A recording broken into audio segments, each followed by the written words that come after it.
Déthié Fall tey dama ko ni Gaynde de Njaay la daan sant mais tey dama koy santale Fall.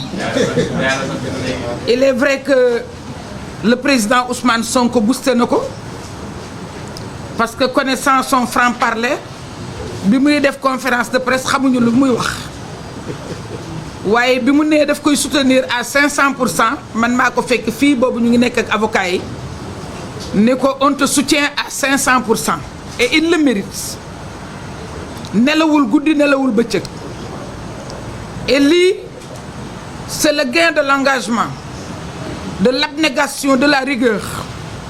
Il faut surtout relever la rigueur avec laquelle il travaille. Et ce qui se passe aujourd'hui, ça veut dire que quand on parle du parrainage, il y a eu bel et bien faute.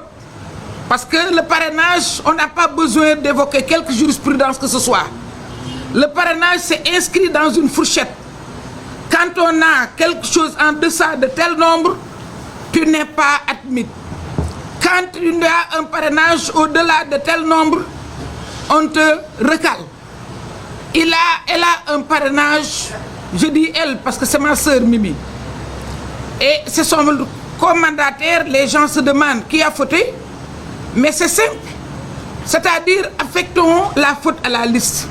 La liste a dépassé le nombre de parrainages, 55 327.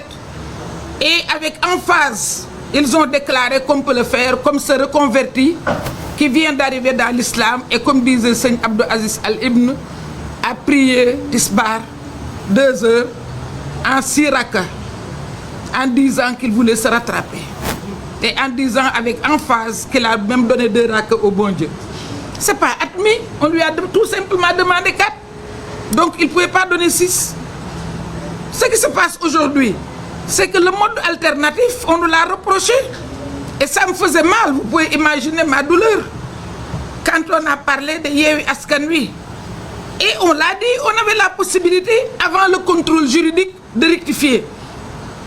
C'était permis.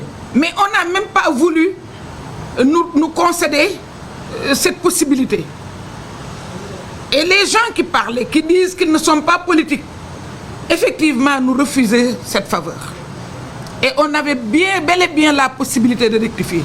Maintenant, ce dysfonctionnement, c'est-à-dire le non-respect du mode alternatif, parce que c'est bien libellé, c'était 3 conditionnalités. On a dit qu'il fallait respecter le mode alternatif dans la loi sur la parité, la loi 2010-11. On a bel et bien dit qu'il fallait régler le problème de la conditionnalité pour l'acceptation des listes de candidature. C'est-à-dire, on l'a libellé comme tel, toute liste qui ne respecterait pas la parité ne serait pas recevable. Et la 3e condition, c'est le problème de suppléance. À chaque fois qu'un homme démissionne, remplacé par un autre au moment où on exerce la fonction. Parce qu'il y avait les cas d'Aminata Tall et d'Aïda Mbodj à l'Assemblée nationale qui avaient quitté leur fonction de député pour aller au gouvernement et on avait vu baisser le taux de représentativité, de représentation des femmes à l'Assemblée nationale. C'est pourquoi on avait effectivement veillé à ces 3 dispositions au moment de l'élaboration de la loi sur la parité. Donc c'est survenu et là où Déthié doit être effectivement davantage félicité, c'est sa vigilance, mais aussi les précautions qu'il a eu à prendre. Parce qu'on pouvait facilement nous donner un arrêté disant que oui, les 43e et 44e places par arrêté, alors qu'on ne sait pas que l'arrêté n'a pas de suprématie sur la loi constitutionnelle. Depuis quand l'arrêté a la suprématie? Parce que eux de Benno Bokk Yakaar, ils s'accrochent à l'arrêté du ministre concernant les parrainages. Leurs amis, je dois dire leurs amis, wala ñi leen di jàppale ñooñu dañu ni arrêté bi ci loi wu parrainage bi arrêté wu ministre bi. Mais loolu kay ñun avant ñun conseil constitutionnel moo waroon a xeex ak ñoom ndax conseil constitutionnel moo am loi constitutionnelle.